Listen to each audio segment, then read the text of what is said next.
بسم اللہ الرحمن الرحیم۔ السلام علیکم۔ روزانہ واقعات سننے کے لیے اس چینل کو سبسکرائب کریں۔ حضرت سیدنا اکلمی رحمۃ اللہ علیہ فرماتے ہیں، مجھے بصرہ کے رہنے والے ایک شخص نے بتایا کہ میں نے ایک پرکشش و باروب شخص کو اون کا لباس پہنے دیکھا۔ اس کا نام پوچھا تو اس نے علی بن حمد بتایا۔ میں اس کے ساتھ بیٹھ کر باتیں کرنے لگا۔ اس نے بتایا کہ میں ایک مرتبہ موسیسا کی طرف جہاد کے لیے گیا۔ وہاں مسجد میں ایک حسین و جمیل بزرگ کو دیکھا۔ لوگ اس کے گرد بیٹھے تھے اور وہ انہیں حدیث سنا رہا تھا۔ میں بھی حلقہ درس میں شامل ہو گیا۔ اس نے مجھ سے میرا حال دریافت کیا تو میں نے کہا، میں عراق کا رہنے والا ہوں۔ اللہ عز و جل کی رضا اور آخرت کی طلب میں یہاں آیا ہوں۔ یہ سن کر بزرگ نے مجھے دعائیں دیتے ہوئے کہا، اللہ عز و جل تمہیں پاکیزہ زندگی اور آخرت میں عزت والا گھر عطا فرمائے۔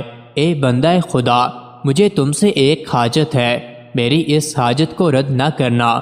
میں نے کہا، جی بتائیے کیا حاجت ہے؟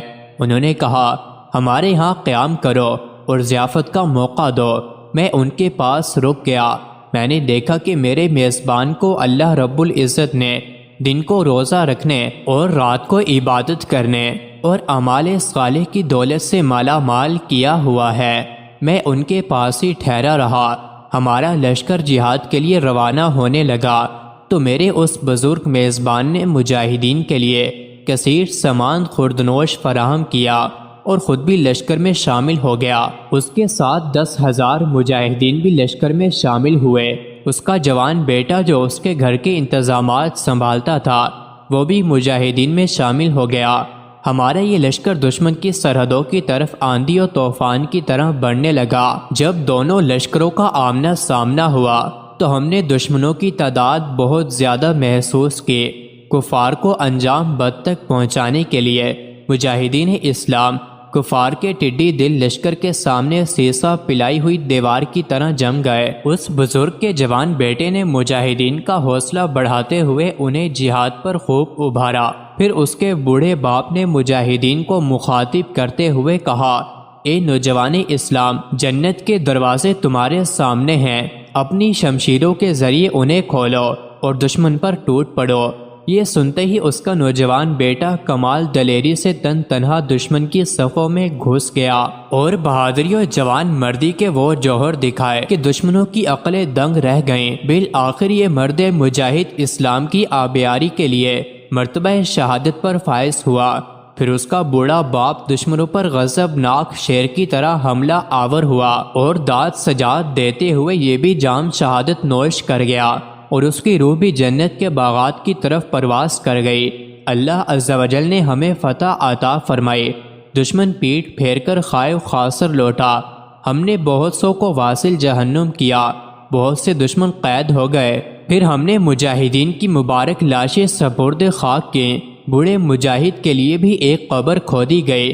جب اسے دفنا کر ہم واپس ہونے لگے تو زمین ہلنے لگی اور اس بزرگ مجاہد کی لاش زمین سے باہر آ گئی۔ ہم یہ سمجھے کہ شاید زلزلے کی وجہ سے ایسا ہوا ہے، لہٰذا ہم نے ایک اور قبر کھودی اور اسے دفن کر دیا۔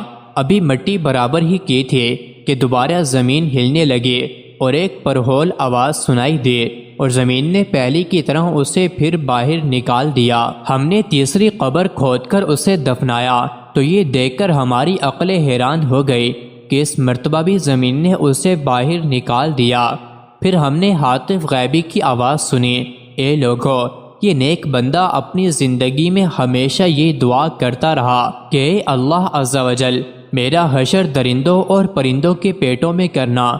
اس کی دعا بارگاہ خداوندی میں قبول ہو گئی ہے، لہٰذا اب یہ قبر میں دفن نہیں ہوگا، بلکہ اس کی خواہش کے مطابق اس کے جسم نازنین کو جنگلی درندے اور پرندے کھائیں گے۔ یہی آواز سن کر ہم اسے وہیں چھوڑ کر واپس لوٹ آئے۔ مزید ایسی ہی ویڈیوز کے لیے چینل کو ضرور سبسکرائب کریں۔